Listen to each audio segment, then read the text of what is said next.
Welcome back to Empowered. I'm Elizabeth Nomofsky. Today, we're discussing the financial impact of gray divorce. So, Julie, before we went to break, you said we were going to talk about this because it's really important. What steps should women be taking prior to even contemplating divorce?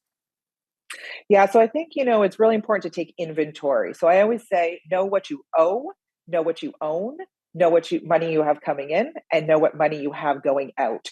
So what this means is, money you owe, this is everything from your mortgage, lines of credit cards, anything, any debt that you have. Then you also want to take a look at what you own. So this is your, RSPs. This is your savings. This is your TFSAs. This is your everyday bank accounts. This is pension plans with your employer.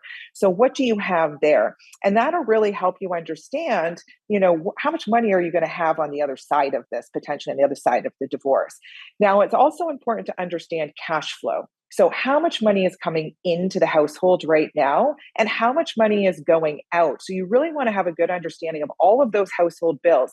And, it is quite common, Elizabeth, for couples to divide and conquer when it comes to managing the household finances. And this is where a lot of women don't have a strong understanding of those household finances and what's coming in and what's going out. And so it's hard to really understand what does that lifestyle look like on the other side if you don't have a firm understanding of what that looks like today.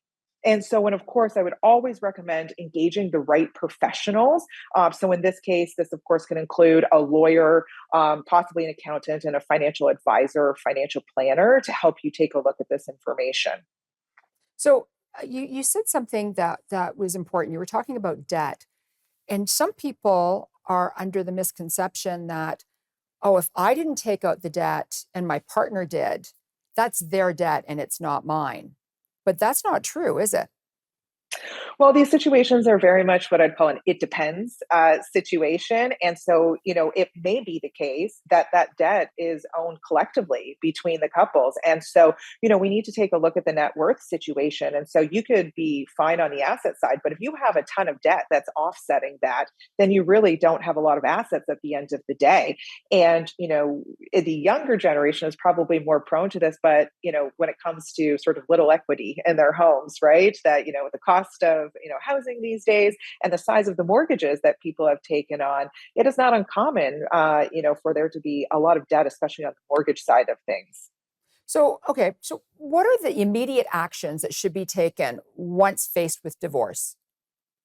So, of course, as I mentioned, engage the right professionals. So, you'll want to sort of engage a lawyer, I would say, at this point in time. I would also, if sort of the money is there to be, if the woman has her own money or enough to engage a financial advisor, I would recommend getting their own financial advisor if they are working with the same advisor as their husband. And the reason for that is, of course, a financial advisor needs to be objective and is working towards the collective goals of that couple. Now, if you're getting divorced, chances are your goals are going to start to differ at that point in time. And it can be quite difficult for an advisor to work collectively with the couple. So I would encourage when the time is right to get your own advisor.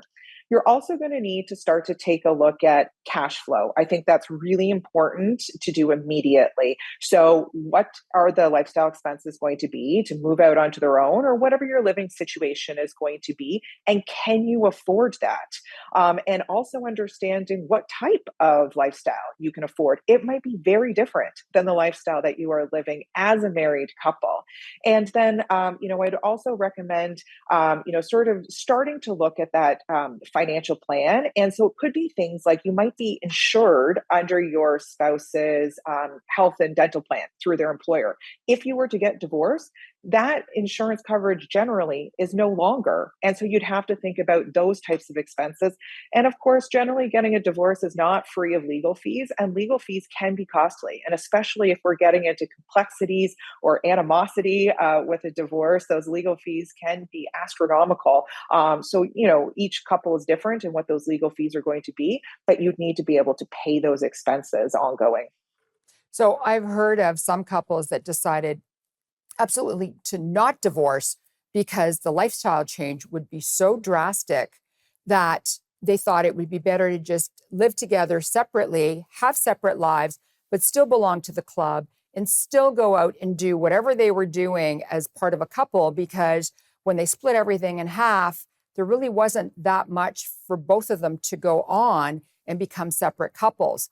But when we come back, I want to talk to you and pick your brain about maybe some long-term action and what people should, like what action should be taken once faced with divorce.